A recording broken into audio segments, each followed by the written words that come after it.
So welcome everyone. Welcome to Virtual VSC. My name is Kristen Mills. What am I? I'm the Visual Arts Program Manager here at the Vermont Studio Center. This month we are recognizing the LGBTQ plus Pride. It's celebrated every year in the month of June to honor the 1969 Stonewall Uprising or Rebellion in Manhattan.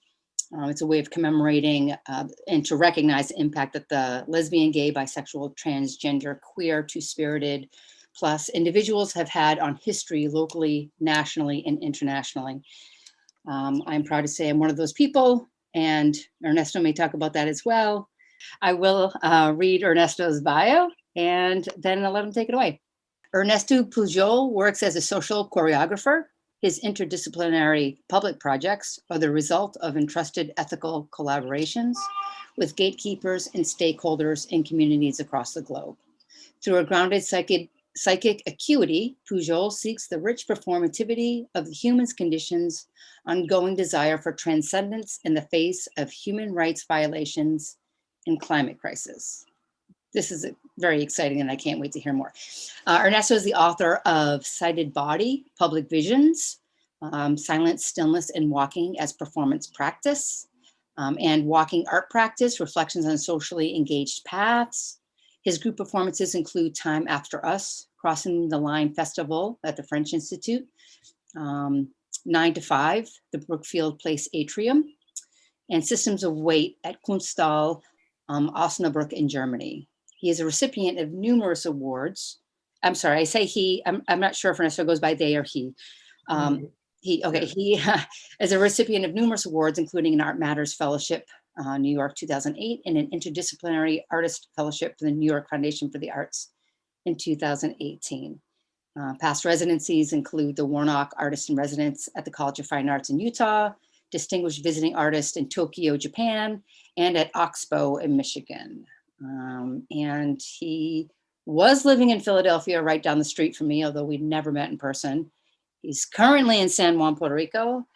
Ernesto, the floor is all yours. Thank you. Thank you so much. Thank you for having me. I love your program. I do want to say that it's one of the most sensitive, if not compassionate, which for me is a very important term in practice, programs in the United States. It wisely mixes artists and writers. Of course, writers are artists, but visual artists and artists of text and of all ages. It's so rich in finding a community that has such a mix. When I was there, I've been there once. And yes, I would love to be able to make it next year when we're all back to being present, physically present. But my time there was really meaningful. So thank you again for having me, even if virtually. I thought that I would share my screen and do a slideshow. And if you can hold your questions towards the end, that would be great. Or you can post them on the chat and then we can go back on the chat and see them, review them. I thought that for so many of us, the pandemic's quarantine has been a time of retreat where we have been invited to revisit and reconsider and reevaluate our practices. And so I thought that I would go back to that spirit where I found myself in the early days of this pandemic a year ago, and kind of go back to some of my own memories of how I came about to this practice. And so I'll share my screen, do a full screen of slides and speak. So I've divided it into kind of chapters: performative photography of the 1990s, staging the body, of painting, and belief. And so I had been an installation artist for many years. And at one point, my performer friends said, you know, you're always creating stages that other people inhabit and thus activate. Why don't you perform? And so I began with performative photography, and I began with a painterly tradition that I had inherited through Spain and Latin America of counter-Reformation painting, where the body is informed by belief and is completely consumed in enshrouded, and at some point gender is lost, and there's just this basic self, and so this performative photography kind of defined me in the late 1990s, and then with that body I set out to walk. This is exploring Empire, the antebellum South, during the Spoleto Festival in 2005, where that body that I had called forth as this very constrained body, defined by belief, by mission, by some kind of sublime agenda, set out to walk the landscape, in this case of the Civil War. And this is Magnolia Cemetery in Charleston, South Carolina, very much to this day filled with Confederate flags, a cemetery that denotes the end of empire. This is the end of the antebellum South.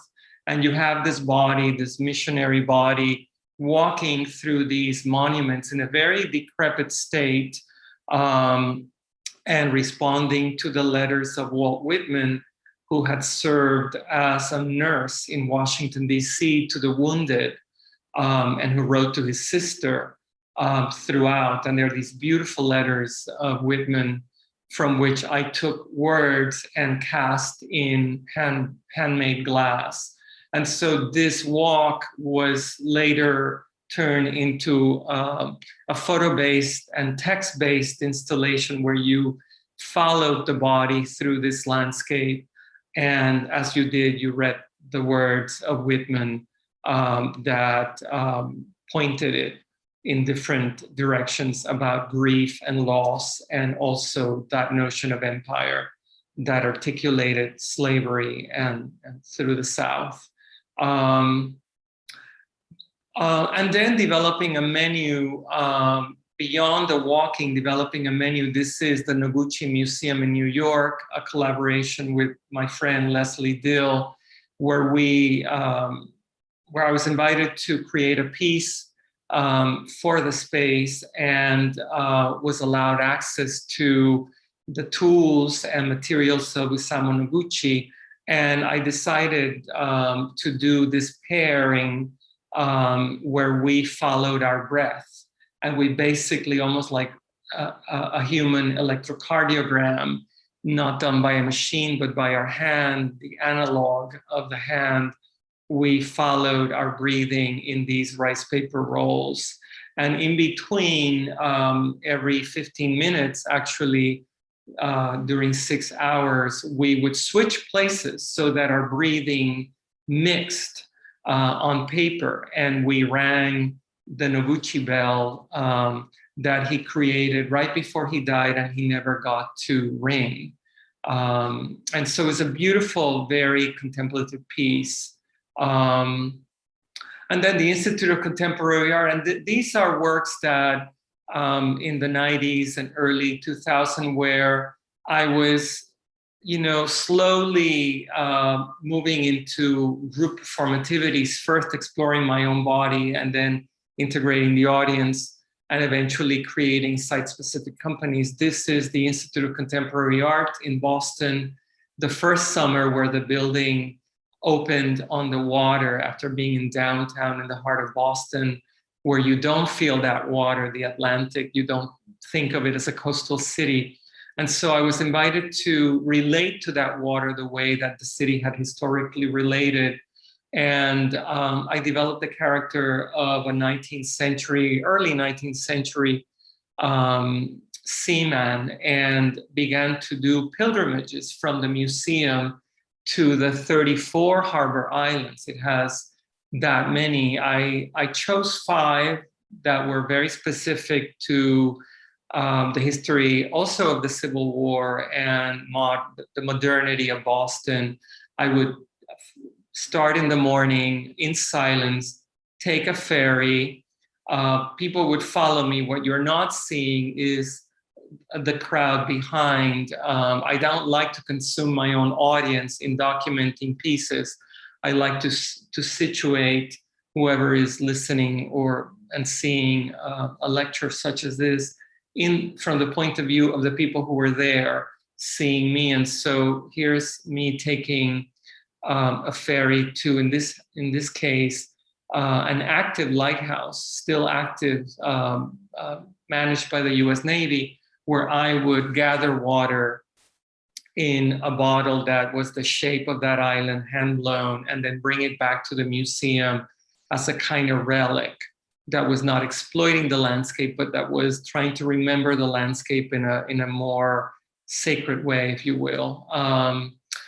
And then beginning to work with groups, beginning to work, not having the traditional performance company based in New York or Philadelphia or San Juan, but really going to a place, in this case, Hawaii, a commission of the Contemporary Art Museum of Honolulu, and doing what I call a psychic portrait of people and place through the very people that inhabit, that populate that place, mixing both artistically trained bodies that are graceful and fit, and perhaps sometimes long and thin, and that kind of profile, with bodies of all ages and all volumes, and therefore creating the real social body that is identifiable as the body of place.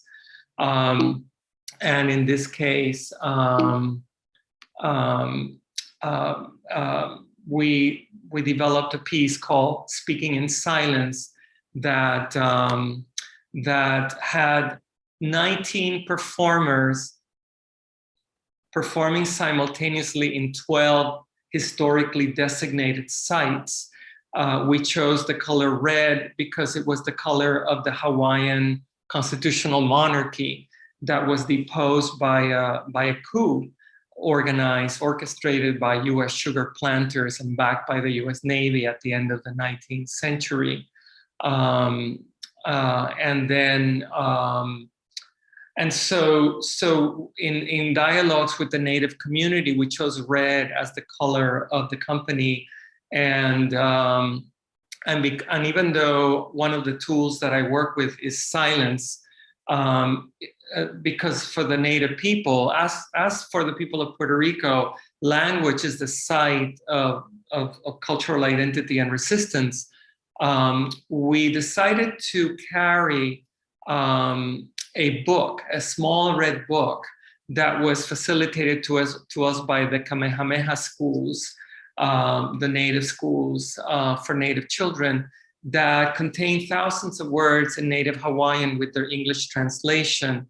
And then if the performer felt motivated to open the book at random and speak out a word, or seek a word and speak it out and then translate it for the audience, they could, and then return to silence.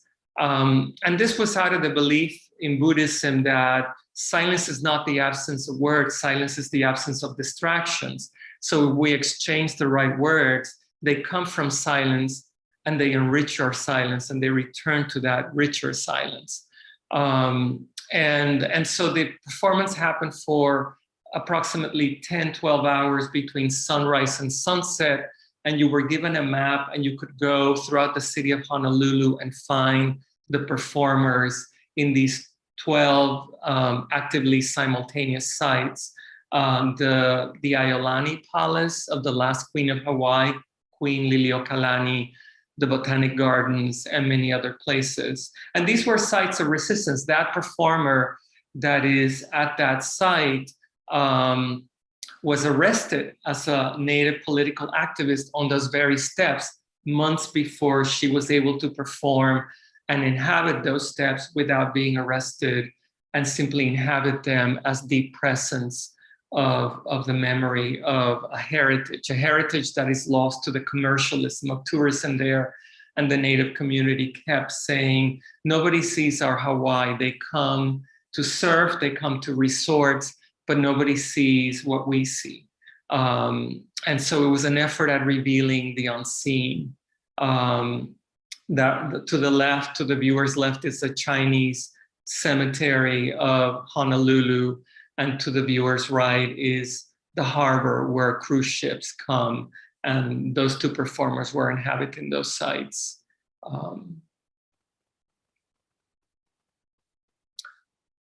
And then again, in this dynamic where I'm often asked by a university, a foundation, a museum, a contemporary art center to create a portrait of people and place, a citywide public portrait of people and place. This was Utah in 2010. I was a Warnock visiting artist, the first one out of that endowment that the College of Art of the University of Utah in Salt Lake City received. And I designed a piece called Awaiting, based on the Mormon culture of the place and this contract of waiting that particularly women have to endure, waiting for the second coming of Jesus, waiting for their elder, their bishop, their husband, their minister, some male in the family to tell them what to do, give them permission. And so we enacted the purity, what I call the purity of the act of waiting, by taking over Capitol Hill, which is a carbon copy of Capitol Hill in Washington, D.C., but this one in Salt Lake City, completely out of proportion to the city and that basin, that lake where it sits in this oversized way. And it is a hill plus the stairs of the Capitol. So it is very tall.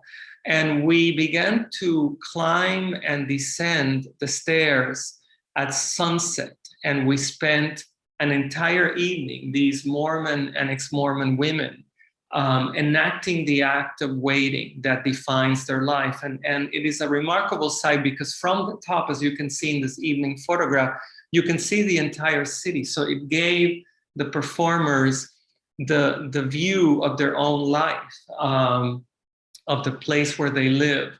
And hundreds of people were present. We started with 100 performers, but there were a core of 40 that stayed throughout the night. And then in the morning, they just walked away after enacting the act of waiting. And a week later, at the Museum of Fine Arts of Utah, we had a town hall meeting where all these women, mostly women performers, broke their silence and spoke and passed the mic around. And there were this incredible wall of women on the stage with, the city listening to them. And my responsibility, I'm a gay man, I'm an artist, I'm Latin, Hispanic, whatever the label you may wish, actually Caribbean, islander, and I couldn't be more foreign to them than I was. And I certainly have many opinions about the construction of gender, the construction of masculinity, queerness, feminism. I was schooled in feminism and in queer theory and in post-colonialism. But my job as a social choreographer is to create a portrait. And when you create a successful portrait, it is successful because of likeness.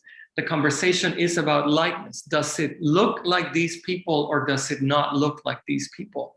And so it was not my job to judge this Mormon, former Mormon, and non-Mormon community. And so it was fascinating to hear women in that group say, I came to the hill and I enacted my waiting, and I continue to wait, and I'm proud of it. And then I also to hear Mormon and ex-Mormon and non-Mormon women say, I came to the hill and I left all the waiting that I have ever done. I left the waiting on the hill, and I never want to wait for permission from anyone ever again. And so it was great to feel the polarity of that portrait, which was what made it real. This was in Germany. It was a piece called Systems of Weight. I had a dialogue with curator Julia Draganovic, who spoke to me around 2013 about the weight, the psychic weight of the German people throughout the 20th century after provoking two wars, in the 19 teens, 17, 15, and so on. And then in the 1930s, 40s, and how they were taking on Syrian immigrants out of that place of shame, particularly older Germans. And so I designed for them a piece where 23 German performers carried bags of sand as much as their spinal column allowed. So it was a different weight for each one. And they carried them through these elaborate straps within this medieval structure, a Cistercian medieval structure in the city of Osnabrück, on a medieval floor, Gothic, high Gothic. And so during the first day, it was a 48-hour walk, nonstop, through the night, through the day. And then on the second day, they began to tear apart these bags and began to release this river of sand that then constituted this beautiful installation of this dry river, this dry riverbed of their weight, of this invisible weight that we all carry. We all carry psychic weight for different reasons, traumatic and not. And so this was a community evidencing their weight. But then once you as a performer take on the psychic weight of a community, you have to facilitate its release. You can't just enact trauma and leave it in a place of trauma. You are psychically responsible for that. And so in that sense, there had to be release. And so on the second day, they began to release it. And the walking changed. The walking became lighter, of course. This is Memorial Gestures in Chicago at the Cultural Center in 2007, a commission of the School of the Art Institute of Chicago, my alma mater. This was a piece dedicated to the dead and the dying in the Middle East under the Tiffany Dome and on that amazing lit floor that has these squares gridded that allow for light from the floor below up and light the performers. And we played as chess pieces within this, enacting gestures of mourning for an entire day. And once again, a bell ringing in between our movements so that every time the bell rang, we switched squares and had the opportunity to reconfigure the sculptural group. This was Crossing the Line Festival in 2013, shortly after Hurricane Sandy hit New York, and New York really began to experience climate change, if not climate crisis. This was at St. Paul's, the chapel, the Episcopal chapel, where George Washington is said to have prayed after he was inaugurated as first president of the United States. And we had a stone from the river, and we began to walk a circle counterclockwise and backwards for 24 hours. We began on a Saturday, actually was it a Saturday morning, and ended on a Sunday morning, a neoclassical building. And every 15 minutes, a performer entered the space until we became 40 performers walking the circle counterclockwise and backwards, which puts the body in a vulnerable position. It puts the body in a position where you cannot see where you're going. You are walking a circle. You're walking a circle within community, collectively. You're walking in this collectivity, and yet you as a community do not know your future. You do not know what awaits. And yet the mandate is not to be violent, not to be desperate, but to walk seeking the empty space, to walk seeking a kind of path that does not hurt anyone as you walk backwards and counterclockwise. And so it was a beautiful piece that at its height had 40 performers walking this fairly tight space and without touching, nonstop for 24 hours. This was 9 to 5. And I also want to recognize that within this audience is Nisa Ojalvo, who is a remarkable photographer, who has been the most generous and beautiful of collaborators in producing many of these images, particularly the New York images that you're seeing. So I want to just acknowledge her here. This was 9 to 5, sponsored by the More Art Group and Brookfield Arts, across from the 9/11 Memorial, which you can see in that background.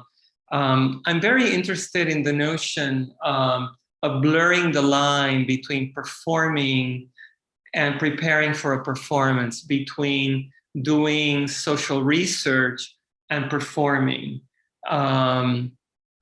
And so this was a piece that we did for 3 days. It was called 9 to 5 because every day for 3 days, these 11 performers arrived to these glass cubicles, sat down, and like thousands of office workers in New York having to, sit in cubicles where you're being surveilled by your computer, surveilled by managers that walk the floor. These were performers being looked at by the hundreds of pedestrians that came and went from this hub where the New Jersey Transit meets the New York Transit, and people rush into downtown Manhattan. And the mandate for these 11 performers for 3 days, 9 to 5, was to be a worker like the workers around them, but be a worker that has been singled out through labor that is witnessing to the rest of the labor. And so these workers in particular, the performers, had these books where they were meant to record without judgment, empathically, compassionately, whatever they saw, whatever they heard, whatever they felt for those 3 days in this labor that honored this corporate labor and the slavery of it, actually, if you will. And then afterwards, leave, like every office worker, leave at the end of the day. A selection from these writings was later published by More Art online. I think it's still available to this day. And to my joy, because there was no mandate other than to perceive empathically, most of the writing was about love. Most of the writing was about this incredible heartache that these performers experienced in witnessing humanity rush after dreams, rush after capital, rush after goals, rush after, calendars. Continuing with that kind of exploration, because I still think I'm a student of performance after 30 years of it.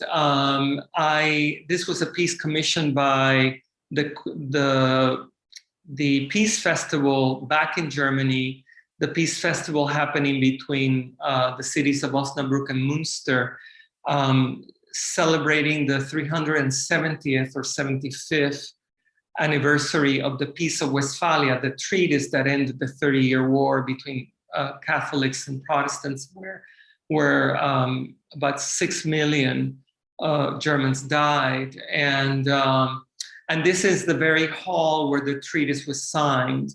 And in continuing to explore performance as a school, and also the notion of how do I turn the tables on art? Historically, artists speak and audiences listen. Historically, art communicates and the public listens.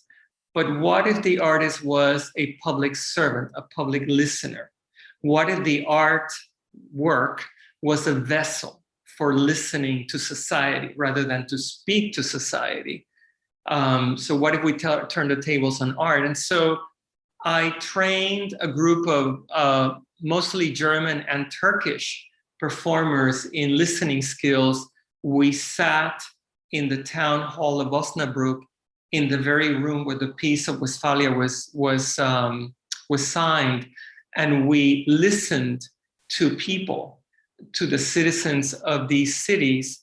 They were told that there were these public listeners at their service. So many people walk around feeling unheard. And so they were told that for one day they could come into this room, select a listener who spoke their language, and speak to them for as long as they wished. And so they did through that door. And the listener's mandate was to listen in silence without judgment. And then whenever the speaker stopped speaking, 5 minutes later, half an hour later, 3 hours later, you could speak for 10 hours if you wish to a listener. The listener would say, "Thank you for speaking to me. I have listened to you." And then they would walk the listener out of the room. And then outside of the room was the town hall lobby where hundreds of people came in. You could not consume the performance the way that you can consume a gallery show. You walk in, you see 15 paintings in 3 minutes, and you walk out. You could only walk in if you committed to speaking to a listener. So that was the only way of experiencing the performance. It was not gratuitous. You either engaged or you didn't.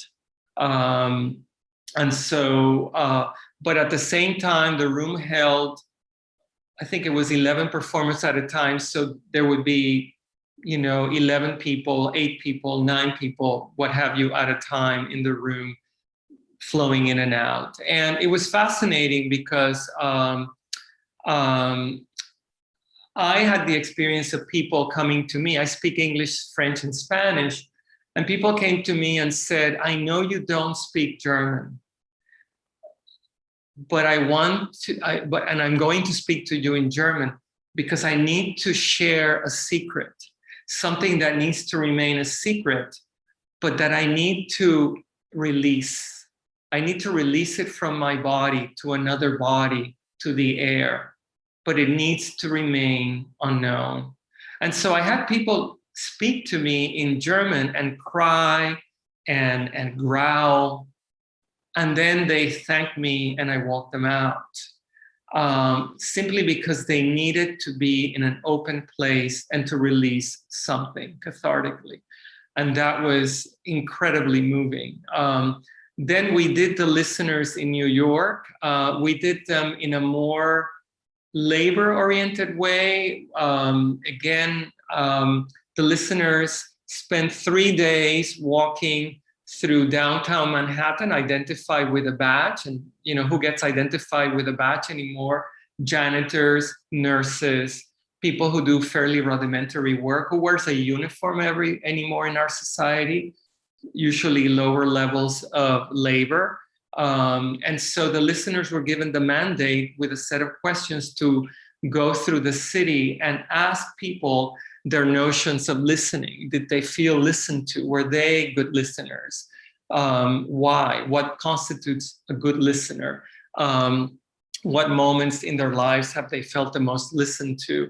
And then with that information, a kind of performative research, then a formal piece that crowned the research, like it did in Osnabrück, where at the Washington Memorial, where Washington was actually sworn in as president, and this is the height of Trumpism. So here we are at one of the chapels of democracy, and here we have these listeners waiting for the public to come in and to speak to them for one night during the festival.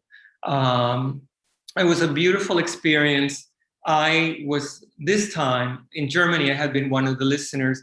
Here I acted as the bridge, walking people to the circle, explaining the instructions to them and then releasing them to whoever they wanted to speak to in the circle. And this is right before it began, as a viewer would have encountered them. And then experiments in performativity. This was in Istanbul the summer after the protests began, as Turkey moved into a period where democracy went into crisis. It was a collaboration with a young Turkish performance company that was later sadly disbanded. It was founded by Jeffrey Baikal Rollins, an amazing American artist who was teaching at Robert College, living with his Turkish wife, also an artist, in Istanbul. And we enacted the mourning, almost like in a mourning wall, as in Jerusalem. But here on the wall of the Istanbul Modern Museum, we enacted the mourning of the Turkish people as democracy cracked under their feet, and they experienced police brutality. And then a moment of anger. Again, you bring people to the vulnerability of grief and loss, and you cannot leave them there.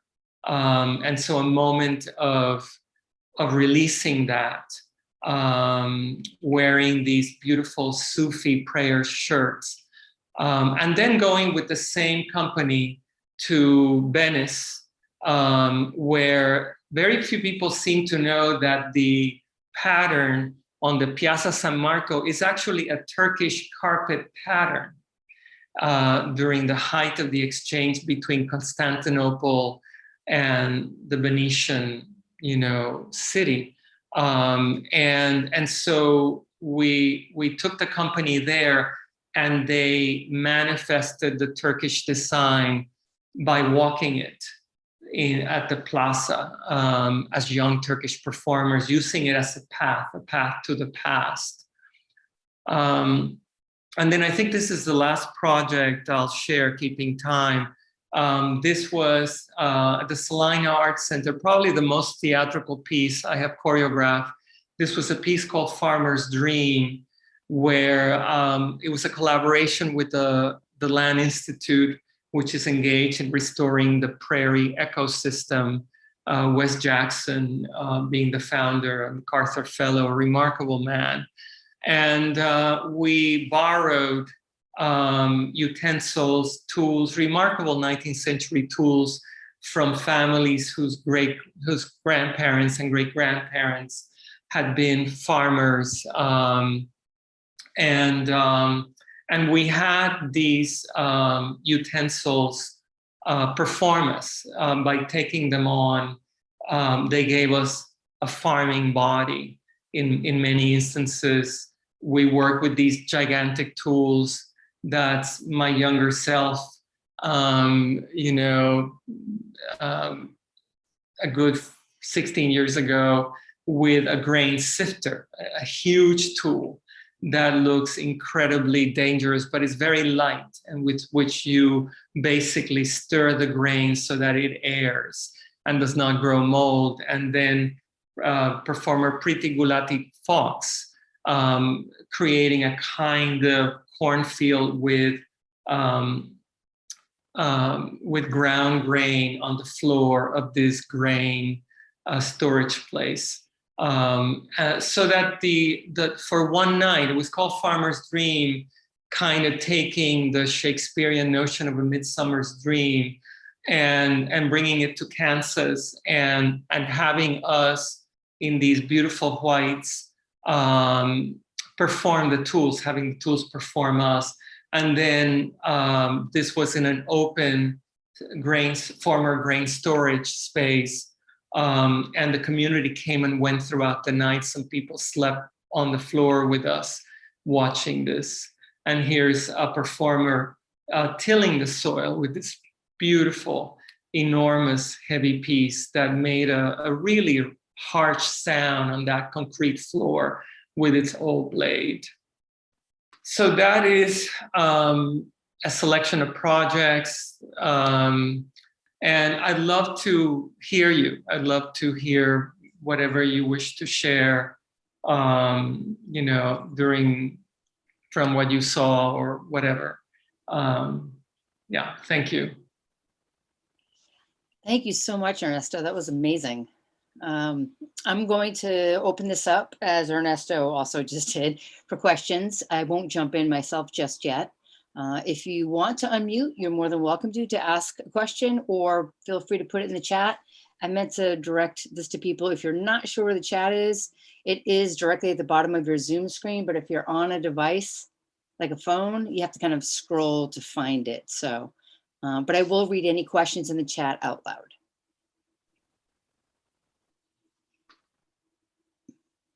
I can also just start. Yeah. I have a couple of questions, but the one in particular, I'm really interested in the listeners, in the sense of, like you were saying, that an artwork is made to communicate and the audience is made to receive that. And it was really flipping that around. It seems extremely provocative in that way. What were people's responses? Did it take a while for people to start talking? And then were you able to get feedback? You've done it in a few places now. I've only done it in Germany, Osnabrück, and in New York. My experience, first of all, my experience with the performers is that, of course, whatever they listen to is confidential. So that, for example, in Germany, when we had our town hall after the performance, what I asked them to share is, what did they learn about listening while listening to society? So not what did they listen to by way of personal stories that should remain private, confidential, what have you, unless the speaker said that they could share them.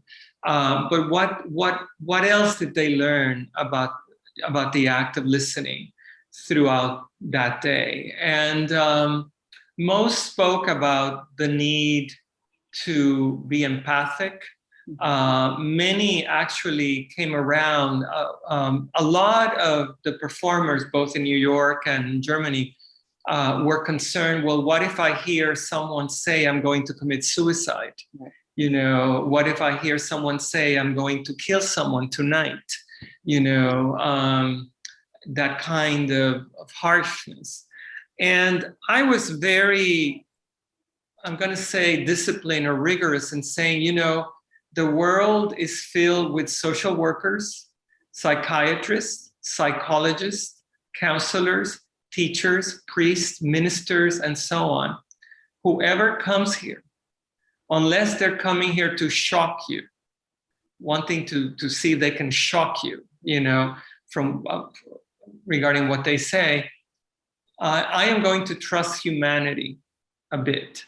And I'm going to say that the greatest service you can give them is to listen to them in silence, never interrupt them, and to simply be a bottomless well of empathy. And a lot of people, a lot of the performers after the performance said, you know, I started the performance really unsure about my silence, thinking that I may even break my silence if I needed to. But so much of what I heard was beyond me, that silence became my refuge. And I became very grateful for my silence, because I did not have the skills to respond to the histories of immigration and loss that I heard within the span of the performance. And people thank me for my listening. So in terms of the speakers, so, you know, 99% of the speakers were not art world people. So they're not people, you know, that come around. They came as pedestrians and then they left. But there were moments when people either thanked us for simply doing this. or said, you know, I came here thinking this was very gimmicky. Oh. And I came here with jokes. I planned to try and make you laugh. And some people did make us laugh. Mm-hmm. But the minute I walked into this place, I realized that this was not like a show, or you know, this was not some kind of gimmick, that I better have something to say, or I better sit with you in silence. And some people did choose to sit with us in silence and said to me, I just want to sit with you and experience your silence, and experience this silence, and watch people speak, even, you know, at a distance. And so those were the kinds of responses we had. Perhaps in the future, if we do more editions of it, which I'm open to doing, we may get more. But that was the first set of responses from those two sites. Mm-hmm. Yeah. Wow, that's amazing. There are some things in the chat. I'll go ahead and read the first one. Well, your friend Nisa said, thank you, Ernesto, for your kind words. And Charity, thank you for this beautiful presentation, Ernesto. What is your process for finding performers? It's an open call. It's, again, a kind of trusting humanity. I usually have a host, a university, a museum, a foundation, a contemporary arts center. I then form a group of advisors per site. I want to be accountable to someone, because when you say, oh, you work with community, you're accountable to community, but that can be completely platonic. That can be an abstraction. So I seek gatekeepers and stakeholders from that community. I form a group of advisors from them. I present them with the project, just like I'm making presentations in libraries and schools and what have you. And then the host institution, and my own presentations in these public spaces elicit groups of performers, most of which tend not to be artists. And then I schedule a series of workshops where I read the proposal that I was invited to submit, and they get to have they get to hear the proposal in my own words, and they get to have the same information that I have, trying to democratize the process, so that they know as much as I know in terms of the proposal I presented, the feedback I got, and where my research is. And then those people that once they see the seriousness, the rigor of this process, those people who begin to self-select and stay with me, those are the performers of the piece. So yeah, it's a very organic selection, for sure. And of course, I am responsible, no matter the democratizing of the process, I am responsible for safety. I hold the space. I need to make sure that the women in the piece are safe, the young people, the elder people, queer people, trans people, what have you. And so I'm also aware that I exercise a lot of moral authority to make sure that there is safety, psychic safety, physical safety. And that happens too, along with the very democratized process of choosing people who may never have performed before, and who may also have all kinds of agendas in coming to this. You know, I see a question that I'm very interested in answering from Jane. I saw on Facebook that you're doing a lot of gardening in Puerto Rico. How does this activity contribute to your practice?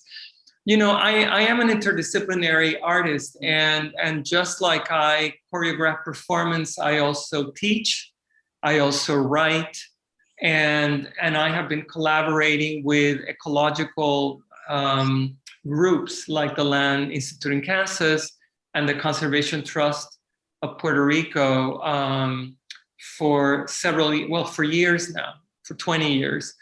And I began to garden. I was always a gardener, but I began to garden more mindfully within the context of the climate crisis. And when you work with community, one of the greatest issues facing communities is climate justice. You know, the climate crisis and what we now call climate justice, and how working class people, people living within poverty, women, children, the elderly, are experiencing climate crisis more than most. And so I'm doing a lot of gardening in Puerto Rico. I just created a wild garden. I'm very interested not only in reforestation, but in rewilding domestic spaces, which brings nature home. You know, it's great to volunteer in a reforestation project miles away from your home, but how do you bring that home to make the wild space intimate, domestic, and daily, so that you become a custodian of wildness on a daily basis? And so I'm very interested in that gesture and building community through that. So I just created my actually not my first, my third rewilded space, this time in San Juan as a model space. And I'm hoping to open it to the public and also to begin to connect with local ecologists and botanists. And so I'm already in dialogue. I'm already helping friends, one in a farm, one in the inner city, create 2 more gardens.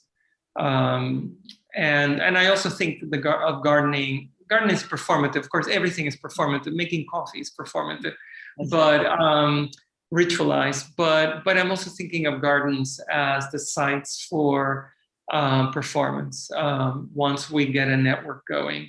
Yeah. So, and thank you, Diana, for your comment. Listening to others, and especially to ourselves, is a skill that needs constant practice and discipline. We forget so easily to listen. I think so many great forces conspire against our listening. You know, we are given false selves. You know, consumerism, unrestrained global capitalism gives us a false selves consisting of false needs. You know, we need to buy this, we need to buy that, you know, and so we stop listening to what we really need, and therefore to ourselves. And if we don't listen to ourselves, we're incapable of listening to others. And it is a discipline, for sure.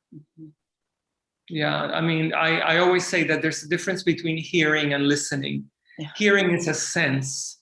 Unless you're hearing impaired, you hear the world. Listening is a choice. We hear a lot. We listen to very little. Listening is a choice.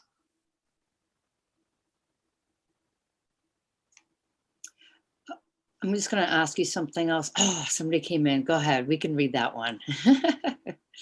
I was struck by something you said, Asha, in the presentation about the desire to blur the lines between rehearsing a performance, the research of the project, and the actual performance. You're also a prolific writer. Thank you. That's very kind. I wonder how you see the relationship between your art and writing practices. You know, I thank you, Asha. Asha is a wonderful artist and also a gardener. Like myself, I hope I can be as good a gardener as she is. I want to say that I started writing as a meditation on my practice. As a, you know, writing is a form of thinking. When you write your thoughts, you clarify your thoughts, you know, and you expand them, you deepen them. I also began to write because I was curating. I was curating my students in different graduate programs, so I was writing for them.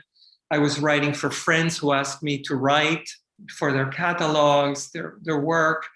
It came very organically. I love to write. And then at one point, I felt there was a lack of literature about social practice, what we now call social practice. And I began to write about it because Just there was just not enough literature, particularly from people who were interested in the intangible. Most of what is real is invisible. We don't see how trees communicate. I don't see your metabolism. You love me, or you love humanity. I don't see it. It's just words. Most of what we call real, most of what life is worth living for is invisible and intangible. And it's the drive of the human spirit to transcend. And so I was very interested in that as social practice, in religion, sometimes as a cultural product, in the way that Islam still ruled the lives of millions of people. And we became a Christian nation around US elections, and then we forgot. So, we're suddenly Christians at the voting booth, and then not. And so that led me to writing more formally about art. And it was tough because there was a lot of resistance from art critics and curators who wrote for a living in many ways. Artists' writings were deemed as fairly subjective and not formal. So whereas I was trespassing on a certain kind of territory, but I kept at it. And to this day, I keep writing. And I encourage young artists to write. So, yeah. I keep hearing you say things like, when you talked about the invisible, I like how you said that you have a metabolism, or you're metabolizing, but I can't see it. But also you talk a lot about trust and trusting humanity, whether it's your performances or choreography, your gardening, it's public. And it's also trust is invisible. How do you, it's my guess is it's continual. How do you learn to trust that well? What a great question. I think no one has ever asked me that question. How did I learn to trust?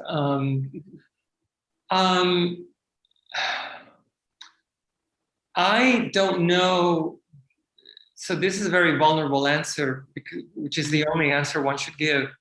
I don't know that I learned to trust. I think I had no choice. I think that there was no way to engage in art as social practice but through trust. And so I set out to work with communities who had been unheard, unseen, oppressed, colonized, and exploited. And I was there, a total stranger, practically a cultural tourist, and yet people trusted me. They somehow read me. They read my good intentions.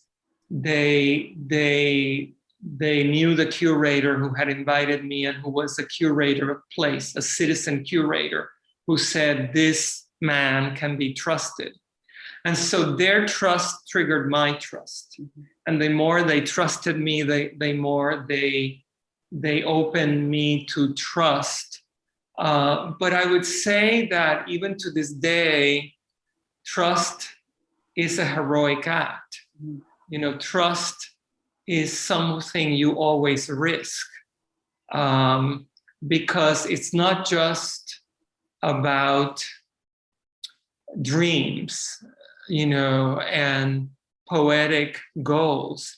It's also about budgets and time constraint and reputations, not mine, because I'm really of no importance, but the reputation of a place that brings me in to manifest something, and wants to maintain the credibility of being able to do this, in order to keep rebuilding place and community and people. So So, you know, it's also the trust of the fool. It's the story of the bodhisattva that comes to the river and sets up a table and puts glasses of water and sells them. And people walk by and say, why are you selling me water? The river is right there. I don't need to buy your water. I can just go to the river and get the water. And you look at them in silence, and they keep saying that. And then it dawns on them that they had not seen the river, that the river had become so familiar that it became invisible, and that it took the town's fool, it took the village idiot to do something, and trust that he'd not be killed, and trust that enlightenment would be triggered. And so I think that there's a core to this practice that requires trust in every direction. Trust in the practice, trust in the public, trust in the fact of the beginning of enlightenment through moments of consciousness. And that all it needs is a set of conditions that you facilitate through the excuse of art, through the dynamic of performativity. Cool.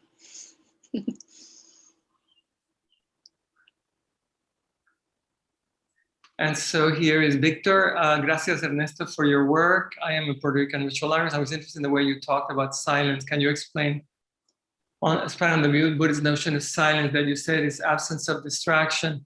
Well, thank you, Victor. Gracias. Yes, I mean, you know, it's interesting because in Christianity, meditation is very proactive. Within the Christian paradigm, when you meditate about something, you know, about a text, about some aspect of the divinity.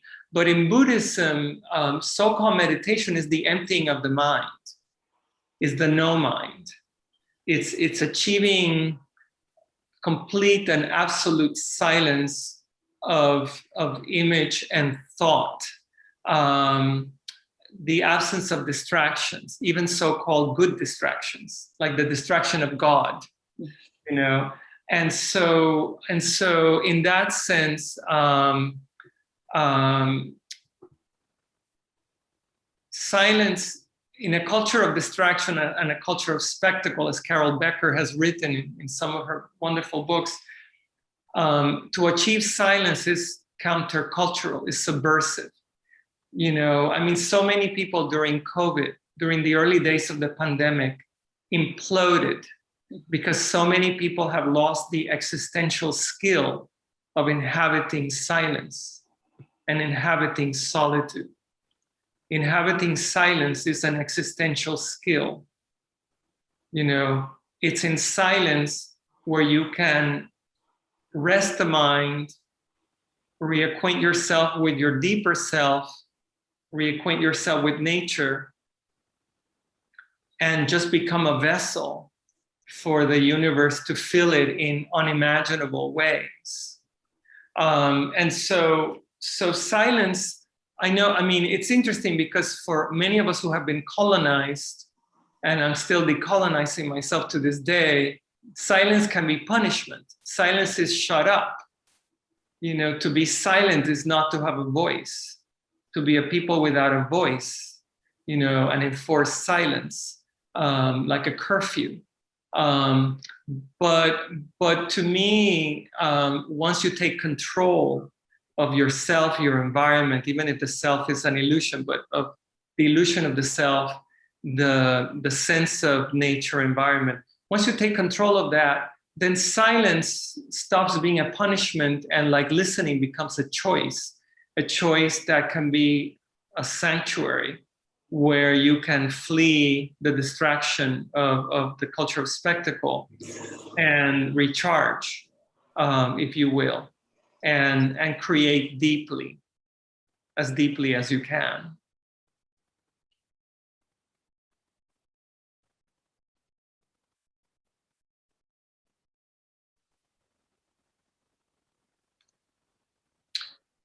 Well, it's 8:10, and I don't want to. I want to be, responsible for timing. So I can keep going, but I just want to say it's 8:10. So no, that's great. I was going to interrupt, but I didn't know. I don't want to.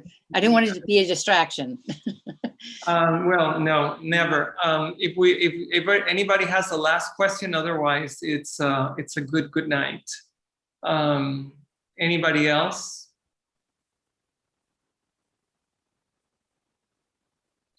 Thank you, Charity. Thank you.